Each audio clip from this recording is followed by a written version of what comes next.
This is Akashvani in the weekly program Current Affairs. Now we bring you a discussion on significance of Prime Minister's historic visit to US and deepening India-US strategic partnership. The participants are Skand Ranjan Tayal and ANIL TRIGUNAYAT, former diplomats, and NILOVA CHAUDHURY, journalist. Good evening. Prime Minister Narendra Modi made history on Thursday when he became the first Indian leader to address the US Houses of Congress twice, and just one of a handful of global leaders ever to have received this honor. The unprecedented second address to the US Congress as part of the Indian Prime Minister's ongoing state visit to the USA probably best underlines the new heights that the India-US partnership have attained, as what Joe Biden referred to as among the most consequential partnerships of the 21st century. What is apparent from the Prime Minister's visit is the enormous range of the bilateral partnership, which genuinely now encompasses every aspect of human cooperation and endeavor, from healthcare to education to high technology, emerging technologies, defense, trade, and outer space, all bolstered by and embedded in an abiding shared set of values of democracy, diversity, and friendship among the people of both countries.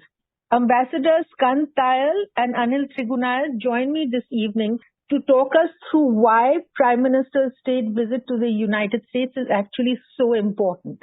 May I begin with you, Ambassador Tayal? The Indian Express today has a very interesting headline saying that deals closed, doors open. So are we seeing the end of the long-drawn technology denial regime that the United States had put in place against us over 5 decades ago? This has been a long process. I think gradually of 2000 after President Clinton's visit and then and the nuclear deal in 2005 when first time United States gave us the exemption from nuclear suppliers group, etc. And gradually we have seen that how layer upon layer of these technology denial regulations of US government are being removed. And what we saw yesterday was perhaps the culmination of that process. And now for future, the technology will be available, and as far as the US government is concerned, there will be whatever approvals are required, that will be practically automatic. And here the ovation and the response of the US Congress, because many approvals, perhaps the GE engine approval all still has to go through the Congress, but I don't foresee any great difficulty there in getting the approvals. So this is a signal to the United States companies, tech companies, and the world and the Indian agencies that technology denial process and those hesitations are over, doors are open, but of course still a lot of work needs to be done to get the contracts, because yes, MOU has been there now between the GE and the HAL. But translating them into contracts, still a lot of work has to be done. Ambassador TRIGUNAYAT, would that be your assessment as well, that the technology denial regime has completely sort of now unraveled and the path is smooth now for actual transfers of technology to take place and in the most high technology areas of cooperation? Well, yes, absolutely. I mean, that is what Ambassador Tayal said is absolutely correct. But it has been a process for nearly 20 years now. And as you know, that it's a very cumbersome and a very legalistic society the United States is. And it is not always easy to get past their procedures. So when Jake Sullivan was here, the first thing he mentioned was that we are trying to remove all irritants, all stops that come in the way to these kind of deals taking place. And so therefore, while the civil nuclear cooperation was one of the biggest achievements of the bilateral relationship in 2008, I would say that the jet deal, more than anything else, will bring India into the committee of about 5 or 6 nations, which will build their own jets And that will be both in the civilian context as well as in the military context, and is extremely required right now. So strategically, United States has come to have trust in India much more, despite India not being an alliance country or even showing any inclination of becoming an alliance partner. Rather, it would prefer to have some kind of an alignment that we are doing in Quad. So United States has been telling its companies, signaling, the Apple came into India and it became a very profitable venture. So now in the defense sector also, as Make in India campaign and all those are going along, I think that they are looking at greater opportunities or probably the biggest market in the world. Likewise, as the talent pipeline thing was called, so where is the talent? Talent is going to be here in India. According to the New York Times as well, which for the first time I've noticed American newspapers giving a lot of coverage to the visit by an Indian leader. The New York Times says that President Biden is rolling out the red carpet despite India's resistance to taking a stance on the war in Ukraine. And that is a testament to the US view of India as an indispensable power. Now, Anil, why do you think the United States has finally come to realize that India is indispensable to its values and to advancing the idea of a more multipolar world and not just keeping China in check, a world where a more rules-based order exists? You see, the thing is that the world goes in cycles. So there is a cyclical nature of development also. And so is for the leadership of countries. India was, as you know, about 300-400 years ago, providing about 27% of the global GDP. So it is an economy which is fastest growing. It is a country which has generated tremendous soft power, and it is a country that has tremendous opportunity, and it is the largest democracy in the world. And no country is perfect, and India is also not perfect. But at the same time, what Prime Minister Modi has been able to convey to the Congress and to the American people, and what our Indian diaspora has contributed a great deal to that, is that India has arrived and it will take its own decisions in its own interest. We may be different, we have divergent interests and approaches, but they have known India for being in that kind of an approach mindset for a very long time, and that's how civilizational countries behave. They are not lackeys of A country or B country in that sense. They work like equal countries. So today what you are looking at is, and I think John Kirby was there when he was asked about the India, and he said in President Biden's mind, India is not a second tier or anything, but it is a very important country, not just in South Asia, Indo-Pacific, but globally. So now the United States realizes India's worth in that. And that's what Prime Minister Modi has very clearly conveyed throughout all the interactions, what exactly India stands for. It's not only now. There have been Quad summits, there have been G7, they're everywhere. Then eventually the West had come to realize India's position because it stands for sanity. It stands for dialogue and diplomacy. And that's what I think that will continue to remain the case. At the same time, they know they are all mercantilist nations. They understand India's opportunity and the way India going forward. We'll talk about the China factor a little later, but you raised a very interesting point about the Indian diaspora. And this is something I want to take to you, Skand, please. What is it that is so special about the Indian diaspora, the 4 million plus Indian Americans who have grabbed the imagination of the United States such that even there are a lot of Chinese Americans and all that, but the place that the Indian American has created is something extremely unique. Now, why is that, Skand, and how much do you think that they have helped the whole cause of India being recognized for what it is? Importance given to the Indian diaspora was so clear, so vividly exhibited in last 2 days, with thousands of people invited to the White House to witness the ceremony. And then, of course, on the dinner, etc. Now, NILOVA, I was Consul General in Houston. What I saw very closely was that there may be 4 billion Indian Americans, but they touch the lives of hundreds of millions of normal Americans.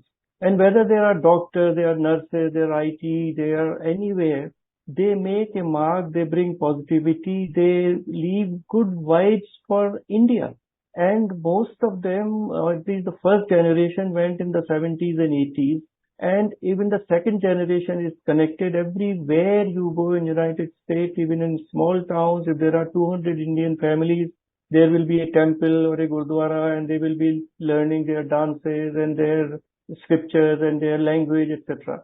And in IT, as we have seen that the Indian origin persons are occupying the top positions of the top companies, Google, Microsoft, Adobe, etc.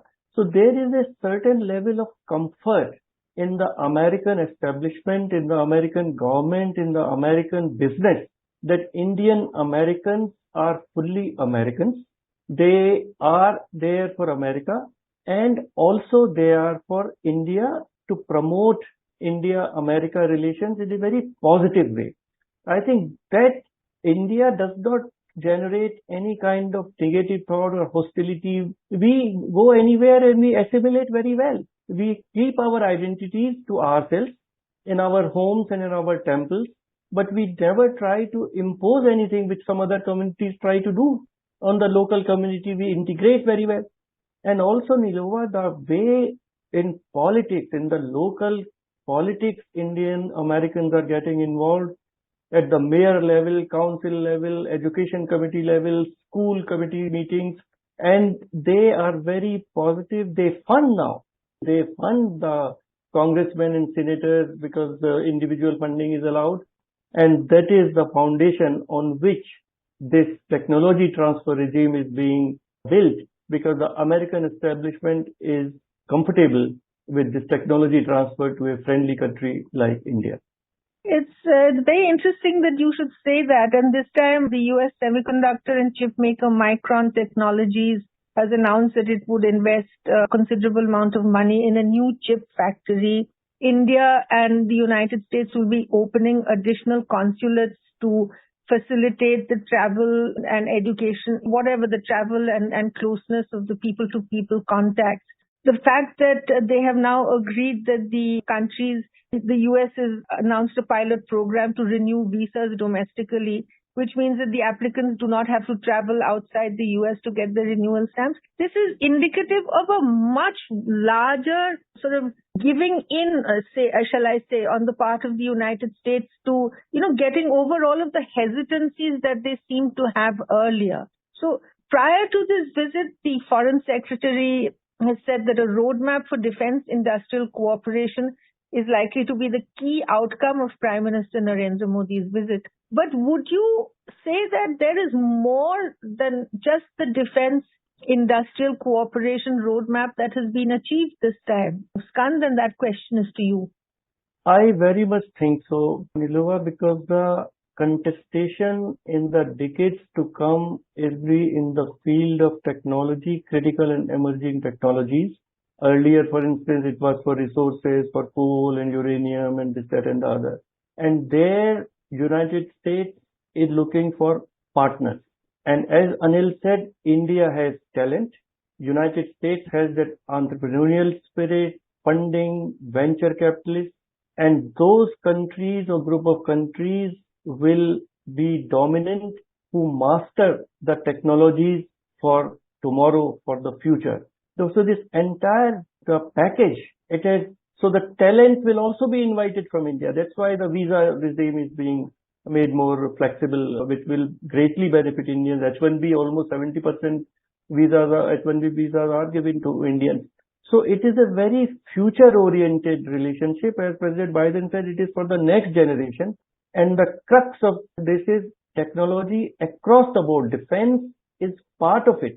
But I would say that the overall umbrella is bigger to create technologies of the coming decades, artificial intelligence or whatever. There are a huge set of, and how to make the ecosystem more conducive that India and America create these technologies together.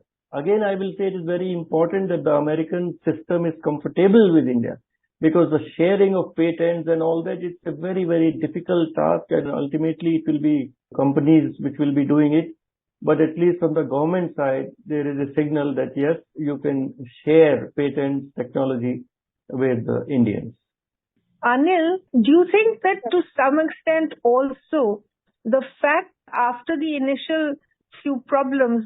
The way in which India conducted itself in terms of the COVID-19 pandemic and the vaccination of over 1 billion people and the smoothness with which all of those were finally achieved, has that given further reassurance, do you think, to not just the United States, but people across the board that India is a country that can deliver and it will be able to provide all of the support systems that are required for the world of tomorrow? Would that be a correct assessment?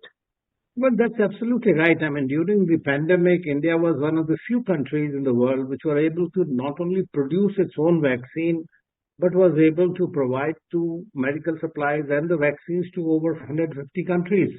I mean, which we call as vaccine maitri or vaccine diplomacy or whatever. So there again, you have shown a leadership.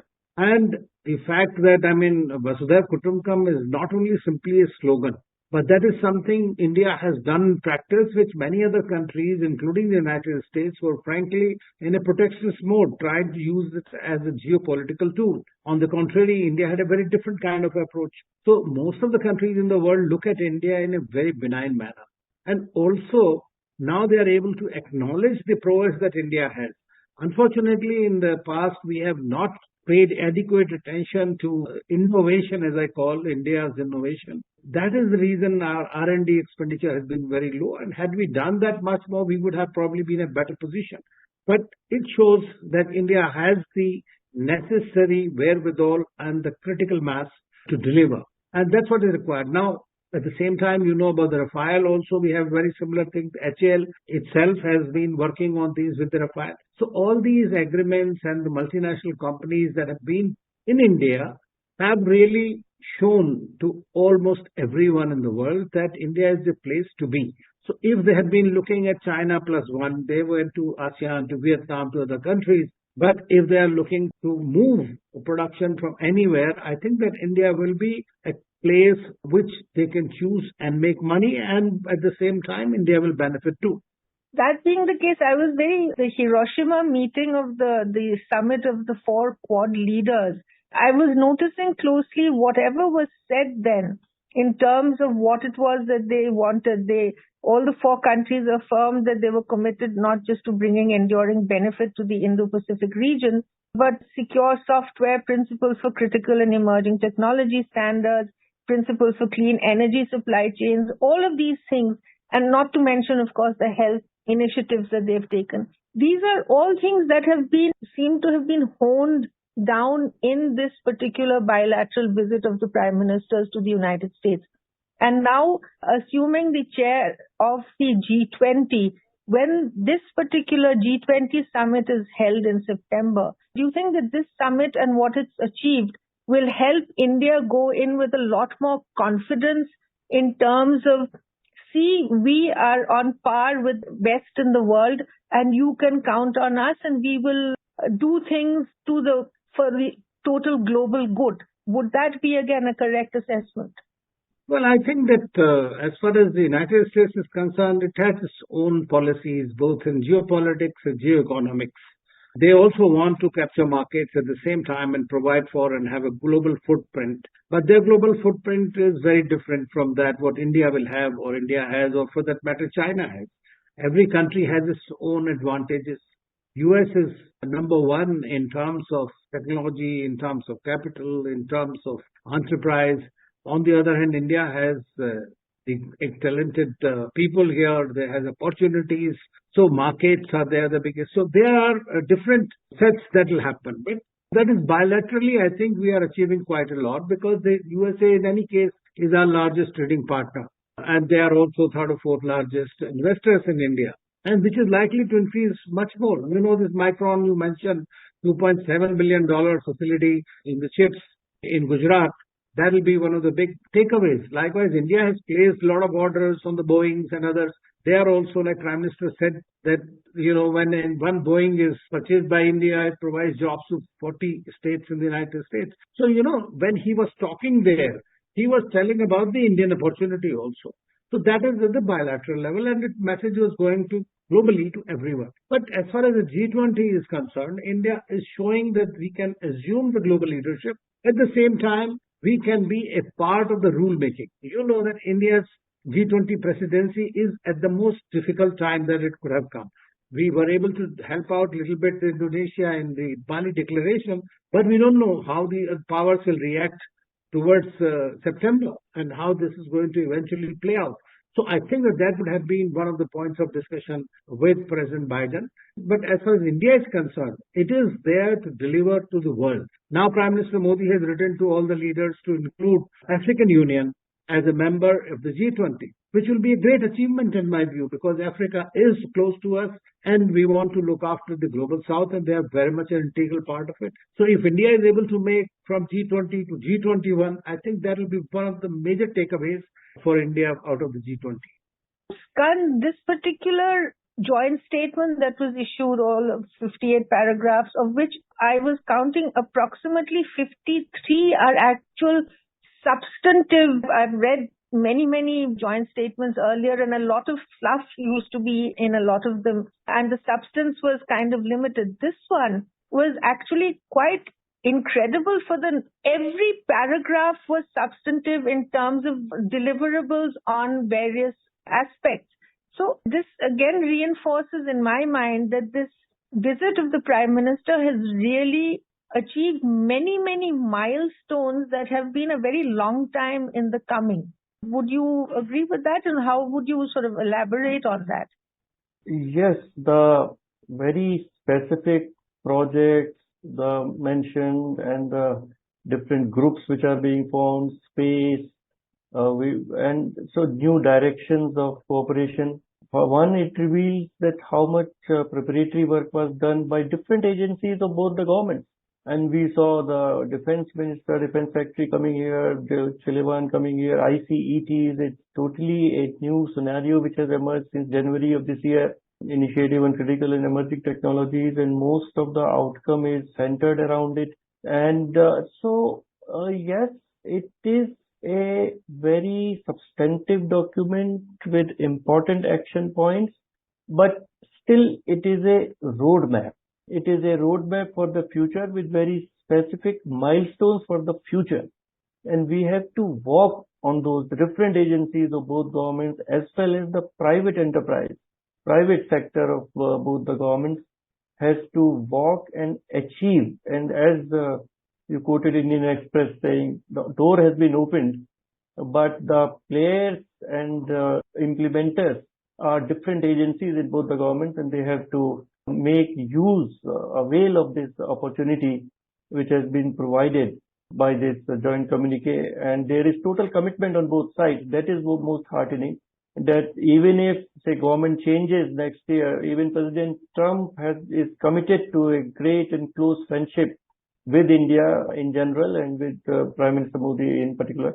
So that is a great asset which we have, that there is total bipartisan support for following this roadmap, both in India as well as the United States. But the agencies, the companies, the individuals, government departments which have to work to implement, they have to really work very hard.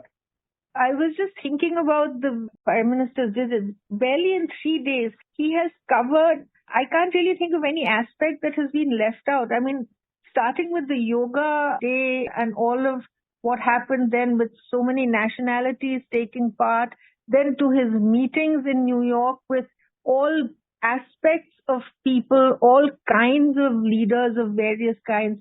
And then, of course, the 2 days of intensive meetings with the American leadership and all of these outcomes. So, as we wind up, Skand, what would be your key takeaways from this particular state visit that the Prime Minister will be concluding today to the United States, where he's meeting, I think he's meeting the Vice President and the Secretary of State for special lunch, after which I think he departs for Egypt. So what, Skand, would you say were your main takeaways from this particular meeting? I would say the main takeaways are, as President Biden says, that this is the foundation for a partnership for the next generation, coming decades. Number two, it opens the doors for transfer of critical and emerging technologies to India, as well as a partnership that jointly these technologies are produced, not just transfer, but Third, that India, as the economist says, is an indispensable partner for the United States in the Indo-Pacific. And we have our independent stance on Ukraine and so many other issues that has been accepted by the American leadership. Also, I would say this reflects gradual emergence of Prime Minister Narendra Modi as a global statesman. As Anil pointed out, in G20, that's a different, but the way we have handled G20, Africa Union invitation, and articulating the sentiments of the global South there, and again taking a stand for peace, and Prime Minister saying clearly even to President Putin that this is not an era of war, that shows there is a confident country which the Prime Minister is representing, which can give its independent opinion. And lastly, I would say it gives a lot of importance to diaspora. It puts our diaspora, Indian Americans, at a center stage in taking India-America partnership and friendship together for a better future. Anil, the fact that the Paris climate change meeting is also on as of yesterday, and President Biden very particularly accepted the fact that the United States is one of the key polluters and has been historically. Even the convergence on climate issues has been a very, very important takeaway, which has more than lasting effects on the globe. I mean, that is perhaps the most critical issue facing the world today. How would you see that particular aspect of it? Climate change is a reality and is an existential threat for the humanity. So there are no two ways about it. The problem has been the countries that are today highly developed are the ones who have used the pedestal to become that by exploiting the climate and polluting it much more. But now they refuse to pay, as they say, polluter pays principle. That doesn't work. So I hope that during these discussions, because India stands in a very different way, it says that there should be a common and differentiated approach to the climate change. We have ourselves undertaken, and as you know, in the parliament, he said we should be able to meet these climate change goals much before than what we have already committed. And India is on that road, frankly. So a great leadership has been taken by India, which United States has acknowledged. And I think that President Trump, if you remember, had walked out of this climate change, whereas Paris Agreement, whereas now President Biden is back and this, he understands it. But let's see what happens in 2024 in the US. But this remains a major challenge. And I hope that both the countries can work together in much greater way. America supports India's International Solar Alliance initiative. And there are a lot of things that they can do together in this field. The most important is transfer of technology and the green finance. Why was the signing of the Artemis Agreement so important for India? What was so important about this? The Artemis Accords basically is an agreement among several countries regarding the space and how we are going to jointly work together on those technologies and others. So it's an important initiative. And being a part of it means you are again part of a club which is trying to work exactly how the space system will be defined eventually. And there's cooperation, like now India will be sending its next, how to bring back people going up and coming back, from the space, those travels in that.